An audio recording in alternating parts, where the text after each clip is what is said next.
A 20-year-old man from Sturgis has pleaded guilty but mentally ill to charges in connection with the shooting at the Meade County Law Enforcement Center.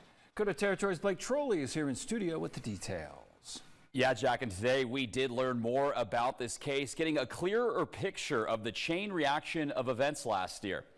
Frederick Wilson Jr. pleaded guilty but mentally ill to attempted murder of a law enforcement officer and discharge of a firearm in an occupied structure. According to Meade County Sheriff Pat West, Wilson fired shots at the law enforcement center late at night on June 30th of last year. An officer stepped outside and received gunfire. The officer returned fire. Wilson fled and was apprehended nearby by police. Explosive components were found near the entry doors of the building. What was placed at the front was what they call tannerite, and if you shoot it with a firearm, it will explode. And I think he was hoping for that result, but I don't know if he missed or what.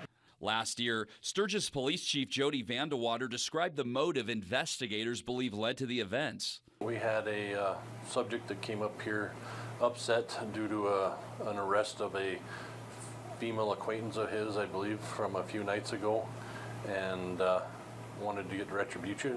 Meade County Sheriff Pat West says despite the mentally ill plea, he maintains the shooting was an attack on law enforcement. You know, this guy decided that he wanted to shoot up our building. And, you know, I'm not sure what the end result was for him.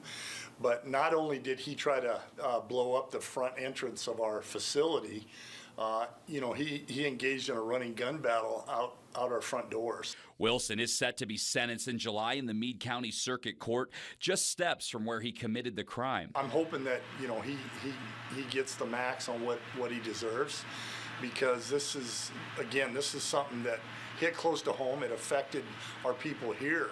The shooting was investigated by the South Dakota Division of Criminal Investigation, the U.S. Department of Justice, and the Sturgis Police Department.